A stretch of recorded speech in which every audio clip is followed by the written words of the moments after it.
नमस्कार, स्वागत है आपका हमारे खास शो स्पॉटलाइट में। मैं हूं राजेश सिंह।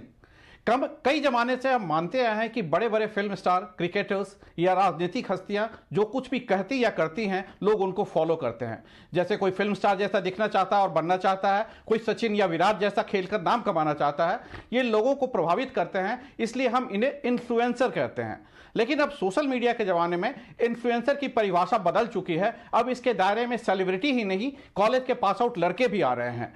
आज के इस खास शो में हम समझेंगे कि एक इन्फ्लुएंसर क्या होता है और इन्फ्लुएंसर बनने के लिए क्या करना होता है, और क्या आप इन्फ्लुएंसर को एक फुल टाइम जॉब बना सकते हैं। आइए देखते हैं पहले ये एक पैकेज।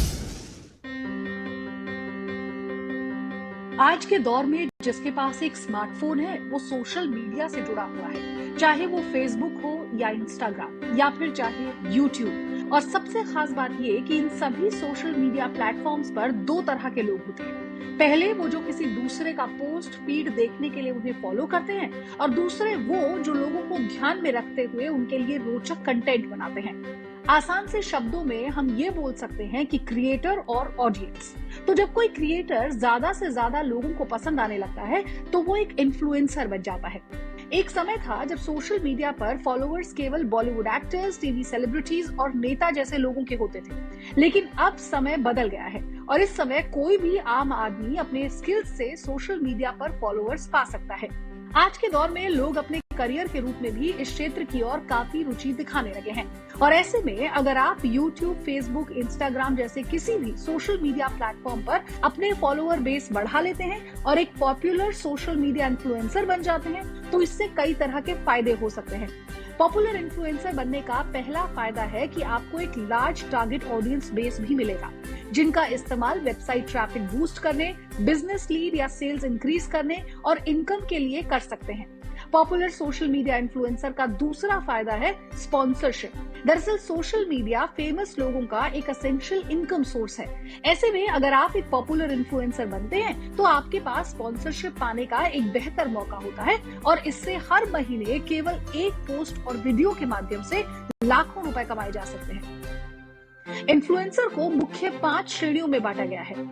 पहली कैटेगरी में आते हैं नैनो इन्फ्लुएंसर्स, जिनके पास 2000 से 9000 फॉलोअर्स होते हैं। ऐसे इन्फ्लुएंसर को हर पोस्ट से 4 से 16,000 रुपए की कमाई होती है। दूसरी कैटेगरी की बात करें तो इनमें माइक्रो इन्फ्लुएंसर्स आते हैं, जिनके पास 10 से 50,000 तक फॉलोअर्स होते हैं। ऐसे इन्फ्लुएंसर को अपने हर पोस्ट पर 16 से 30,000 रुपए तक की कमाई होती है। तीसरी कैटेगरी में आते हैं मिडिल टियर इन्फ्लुएंसर्स, जिन्हें 60,000 से 1 लाख लोग पसंद करते हैं। ऐसे इन्फ्लुएंसर्स को 35 से 60,000 रुपए पर पोस्ट की कमाई हो सकती है।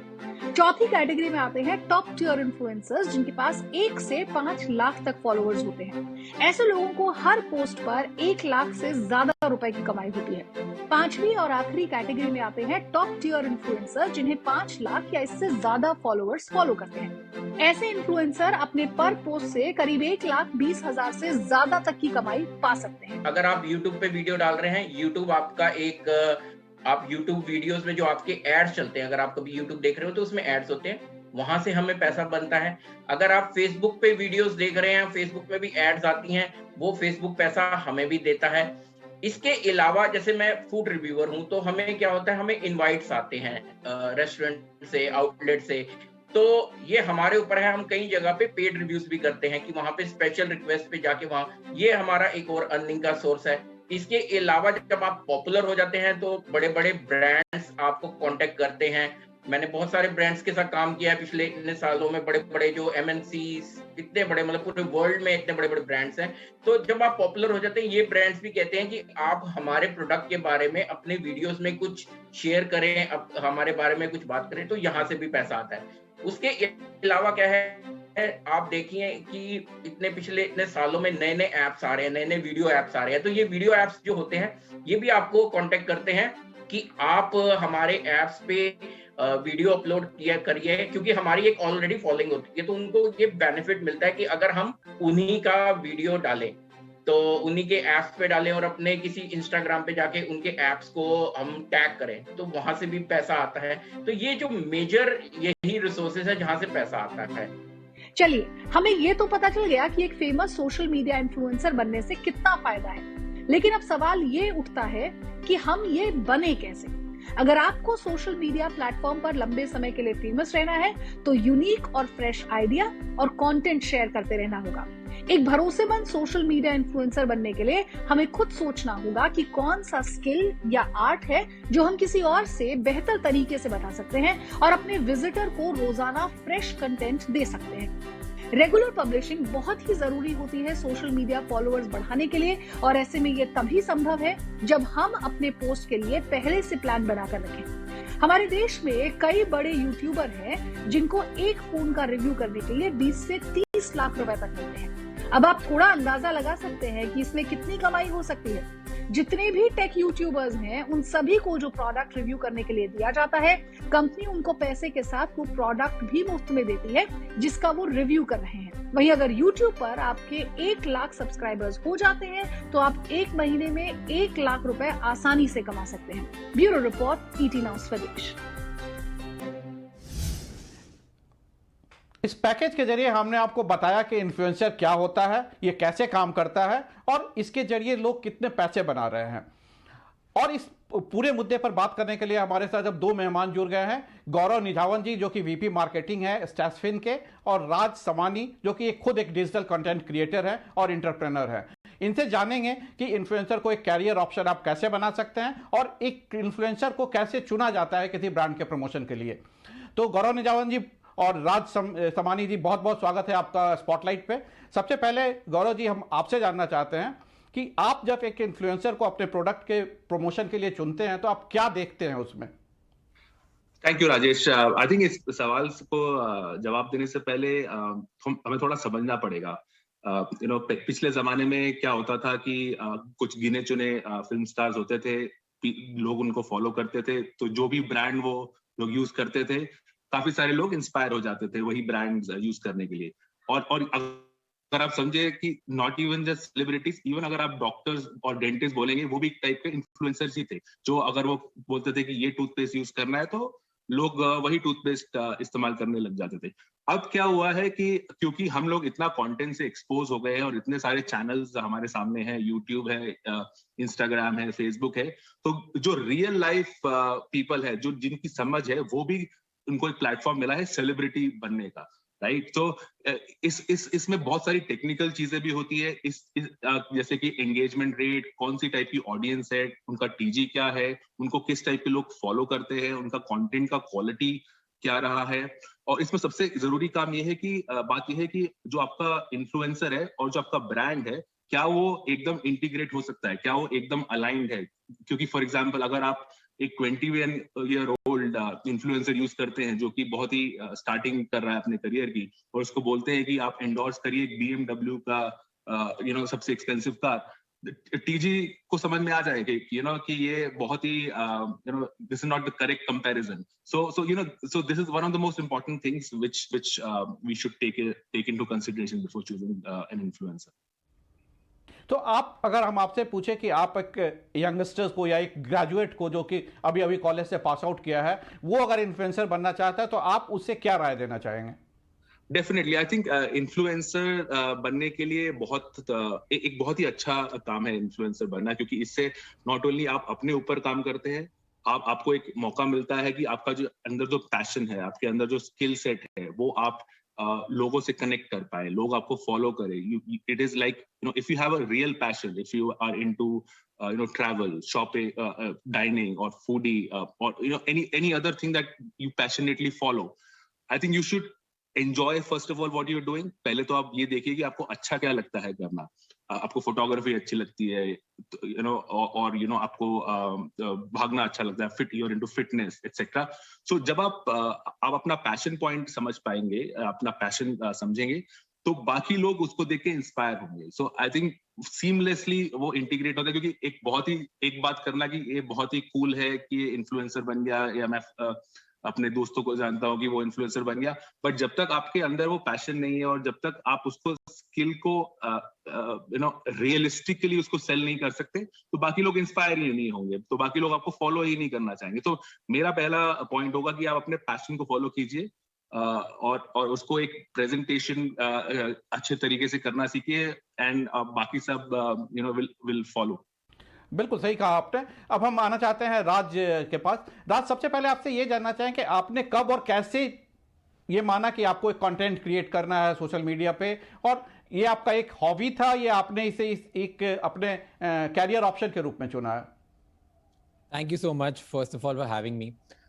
मैंने फर्स्ट टाइम इसके बारे में तब सोचा था जब मैं मेरे दोस्तों के लिए कंटेंट बनाता था। मतलब कि मैं पहले क्या करता था, मुझे जानना होता था कि बिजनेस की दुनिया में क्या चल रहा है, क्योंकि मैं खुद एक एंटरप्रेन्योर हूं, मैं बिजनेस करता था।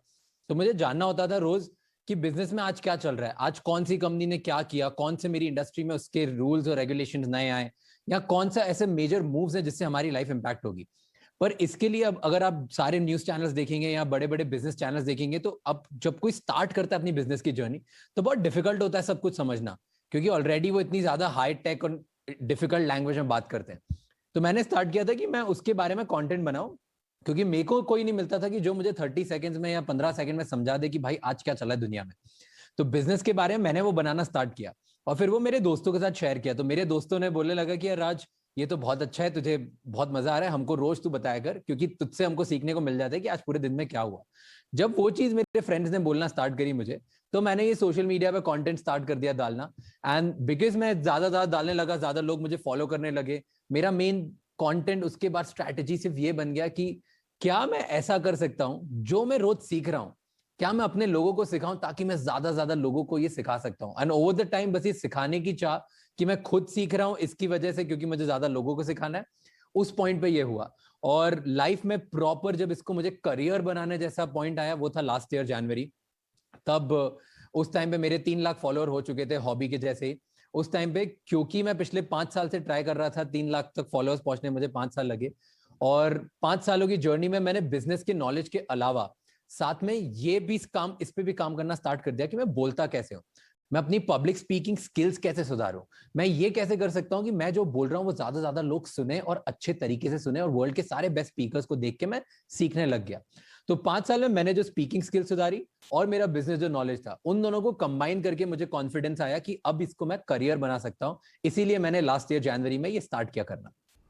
बिल्कुल, आपने सही कहा कि पहले आपको अपने आप पे कॉन्फिडेंस होना चाहिए, तो इसे एक कैरियर ऑप्शन के रूप में चुन सकते हैं। यहां पर हम रुकेंगे एक छोटे से ब्रेक के लिए, और ब्रेक के बाद इस चर्चा को जारी रखेंगे।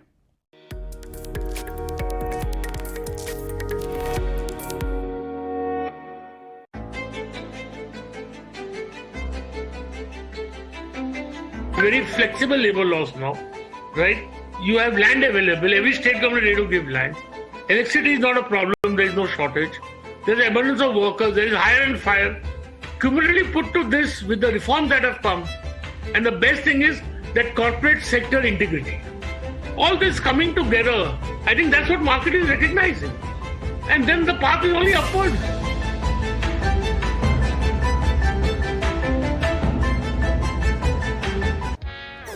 तुझे 5 पैसा नहीं पता? अब तो सबको पता है।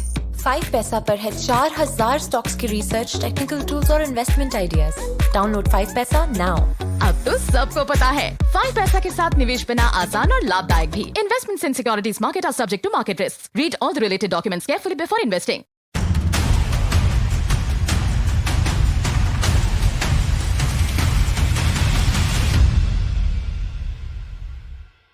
इस बटर के साथ तो और भी टेस्टी है। Butter aloo paratha. Just following professor Chintu's instructions. Strict instruction. Breakfast में होगा बटर आलू पराठा, लंच में बटर पनीर पुलाव और डिनर में बटर गोभी। पर बटर क्यों? क्योंकि टेस्ट के साथ ये इम्यूनिटी भी बनाए रखे। नया न्यूट्रालाइट दूध शक्ति प्रोबायोटिक बटर स्प्रेड, क्रीमी दूध से बना प्रोबायोटिक्स के साथ जो सपोर्ट करे immunity and is so very tasty. Nutralite दूध शक्ति probiotic butter spread. Long years ago, we made a tryst with destiny. क्यों जरूरी है बदलना, कभी सोचा है? 75 साल पहले हमने इंडिया से एक वादा किया था,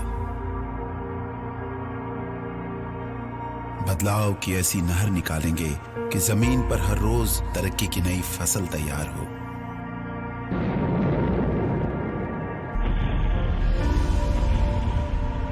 There is a lot of geopolitical pressure, but you took a decision.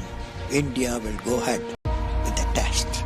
आसान नहीं था आगे का रास्ता, पर तमन्ना तो आसमान में उड़ने की थी।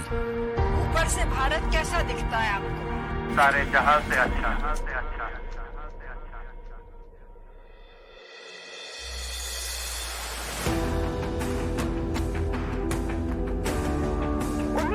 में प्रधानमंत्री नरसिम्हा राव और वित्तमंत्री मनमोहन सिंह ने देश के दरवाजे दुनिया के लिए खोल दिए। बदलाव ही था कि बंद दरवाजे खुले और तरक्की की हवा ने पंखों में नई जान भर दी। This is going to be India's century. India became the first in the world to successfully reach Mars' orbit on its first attempt. अब इंडिया का टाइम था। India lifts the World Cup after 28 years. India बढ़ता गया, मुश्किलों से लड़ता गया, चलता गया, बदलता गया। जीएसटी एक ऐसा कैटालिस्ट है। We need now to build an Atmanirbhar Bharat. Markets have hit a fresh lifetime और तमाम benchmark Ring of an all-time high on the market. आज तैयार है आसमान, India has made a vaccination record. और इंडिया भर रहा है हर रोज एक नई उड़ान। और इस बार इसके साथ आप भी उड़ान भरेंगे। इंडिया बदलेगा, आप भी बदलेंगे। इंडिया बढ़ेगा, आप भी बढ़ेंगे। ईटी नाउ स्वदेश, बदलो बढ़ो देश के साथ।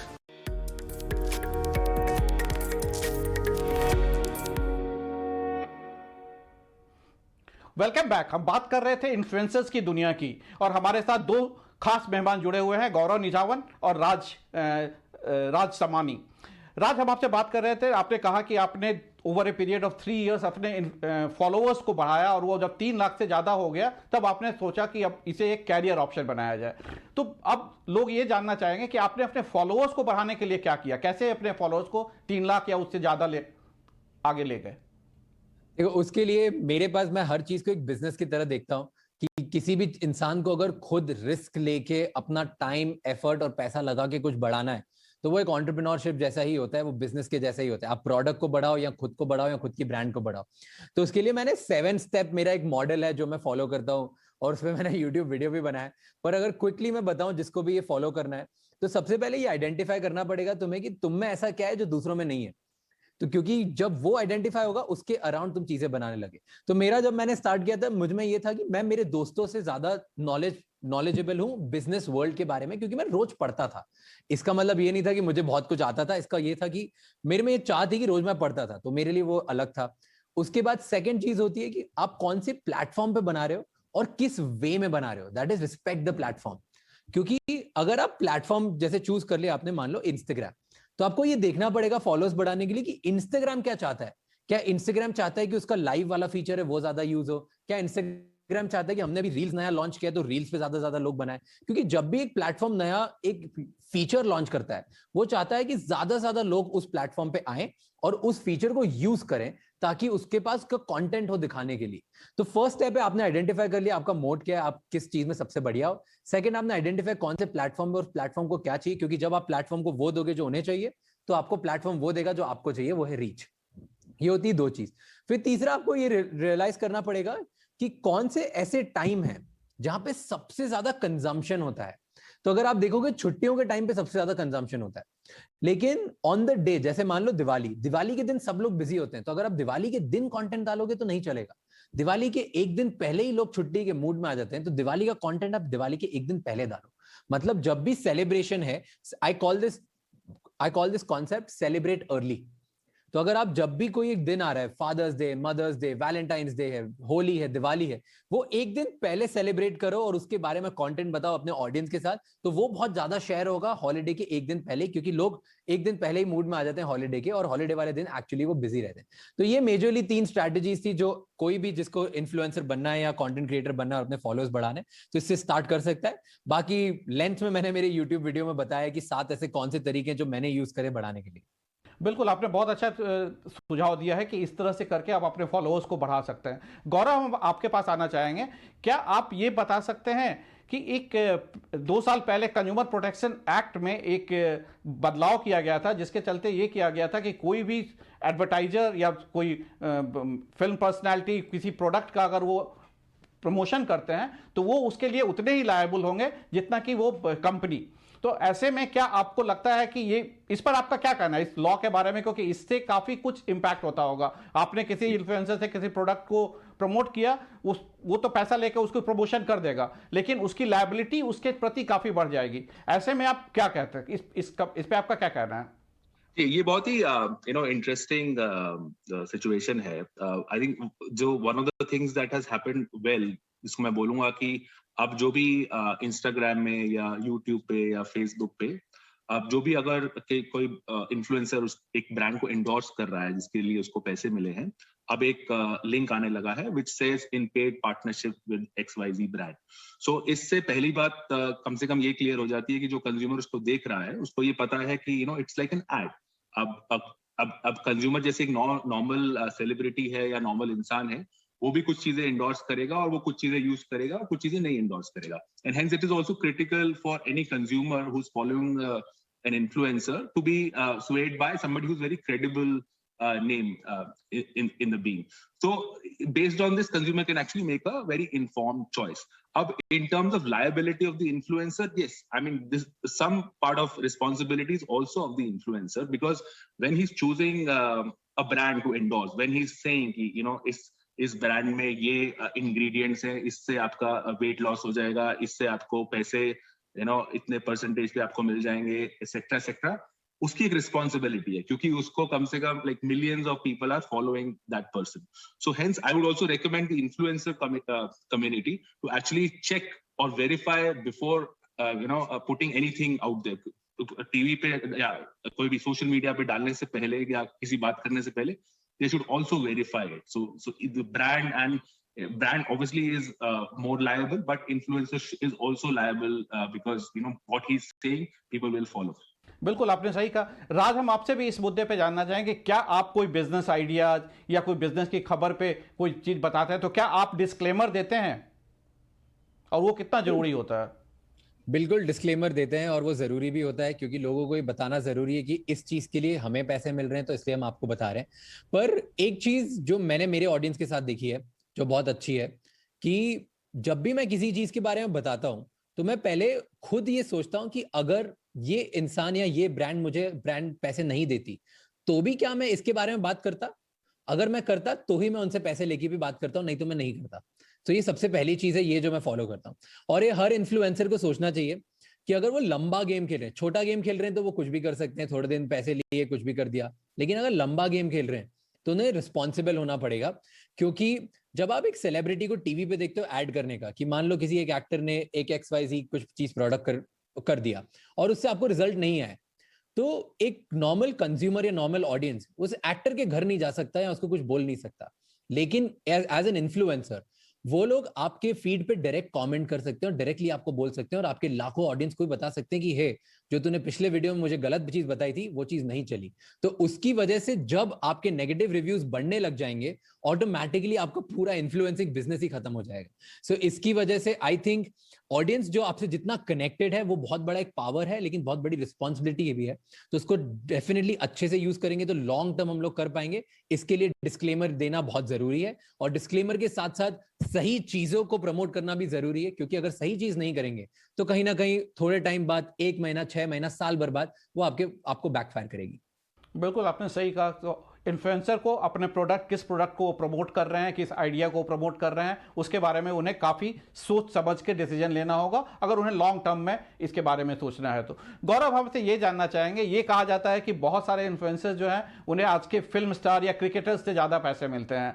तो अगर हम आपसे सेक्टर वाइज पूछे कि किस सेक्टर में ज़्यादा या किस प्रोडक्ट के लिए आप इन्फ्लुएंसर्स ज़्यादा, अगर कोई यंगस्टर अपना कैरियर बनाना चाहता है तो वो किस एरिया में काम करे या किस एरिया में अपना इंटरेस्ट दिखाए जहां उसे ज्यादा से ज्यादा पैसा मिल सके या वो अपना कैरियर ऑप्शन उसे बना सके?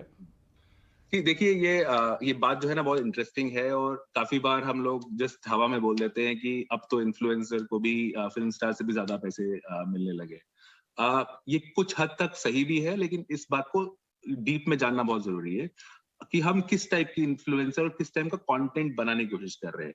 तो फॉर एग्जांपल अगर क्योंकि एक कंटेंट क्रिएटर है, अब मोस्टली दीज इन्फ्लुएंसर्स जो हैं वो एक कंटेंट क्रिएटर बन चुके हैं, तो वो वीडियो बनाते हैं, they are able to seamlessly integrate your product, मतलब वो यूज करते हैं a day in my life. So कुछ कंटेंट पीसेस तो इतने लंबे होते हैं कि 15 minute 30 minute, you know, they share their journey as well, versus like a film star who will charge a lot of money for just, you know, for a very static post, right? So while a film star will have a lot more followers versus like a normal influencer, but it is the money that he's going to make, the influencer, is also because of the content that he's putting out there. So it is not entirely true कि you know, influencer को हमेशा, बहुत सारे ऐसे influencer हैं जिनको film star से ज्यादा पैसे मिलने लगे, but if the content is good, if it is relevant, और जिस टाइप की पार्टनरशिप है, तो फॉर एग्जांपल अगर मैं बोलूं कि मैं एक ट्रैवल ब्रांड है जो कि पूरा ट्रैवल जर्नी के लिए एक इन्फ्लुएंसर को ले लेता है,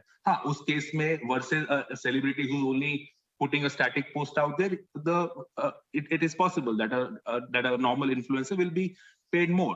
और इसका भी बहुत सारे अलग अलग टाइप के इन्फ्लुएंसर है, जैसे कि हम आप बता रहे थे पहले कि माइक्रो इन्फ्लुएंसर है, नैनो इन्फ्लुएंसर है, सेलिब्रिटी इन्फ्लुएंसर है। इट ऑल्सो डिपेंड्स कि उसका ट्रेंड क्या चल रहा है। अगर फॉर एग्जांपल अगर वो ही इज इनटू सिंगिंग, उसका एकदम से एक गाना हिट हो जाता है, the cost of that influencer since he is trending for now will be higher. And और जो आपकी बात है कि कौन से सेक्टर में उनको पैसा ज्यादा मिलेगा, ये एक्चुअली ये ऐसा कोई सेक्टर है ही नहीं, बिकॉज इट इज जस्ट कि जो फॉर एग्जांपल अभी आज की डेट में आपके पास इन्फ्लुएंसर टेक में है, आपके पास इन्फ्लुएंसर शेफ इन्फ्लुएंसर है, ट्रैवलर्स भी इन्फ्लुएंसर है, somebody is into wardrobe, makeup, that is also an influencer। तो ट्रिक ये है कि जो आप करते हैं वो पैशनेटली करिए और ऐसा करिए कि और कोई नहीं कर पाए, तो हेंस तो पैसा अपने आप आपको ज्यादा मिलने लगेगा वर्सेस अदर्स। बिल्कुल आपने सही कहा कि वो टाइम के हिसाब से, ट्रेंड के हिसाब से चूज करना होता है कि किस टाइम में कौन सा इन्फ्लुएंसर या किस सेक्टर में ज़्यादा चलता है, और उस हिसाब से आप चुनते हैं।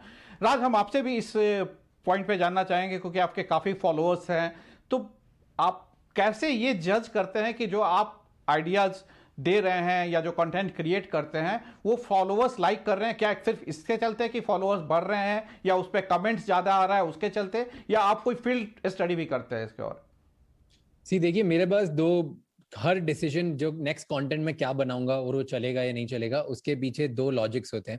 सबसे पहला लॉजिक होता है कि मेरा जो ऑडियंस है, मैं मेरे लिए कंटेंट बनाता हूँ कि अगर मुझे वो कंटेंट देख के मजा आया या कुछ सीखने को मिला या उसको देख के अच्छा लगा या एंटरटेन हुआ, एजुकेट हुआ या एंटरटेन हुआ या इंस्पायर हुआ, मतलब मैं इन तीनों चीजों में से कुछ भी अगर उस कंटेंट को देख के मैं खुद अगर होता हूं तो मैं वो कंटेंट बनाऊंगा। पहली चीज तो ये इंटरनल फैक्टर।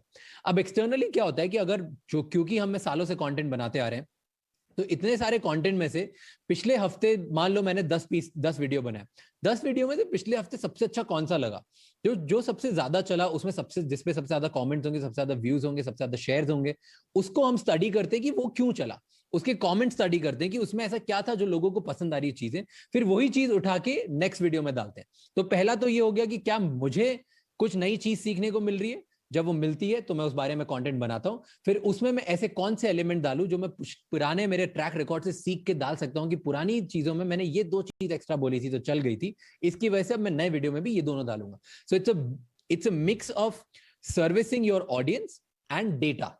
तो आपको ये देखना पड़ेगा कि आपकी ऑडियंस को आप किस तरीके से वैल्यू लेके आ रहे हैं और वो सर्विस कर रहे हैं, और पुराना डेटा क्या बोलता है, इन दोनों का मिक्स करके ही आप आगे कंटेंट बढ़ता है, और मेरा भी इसी तरीके से चलता है। चलिए, आज की चर्चा में बस इतना ही। अगले हफ्ते हम फिर आपसे मुलाकात करेंगे एक नए शो में, एक नए टॉपिक के साथ। आज के लिए इतना ही। नमस्कार।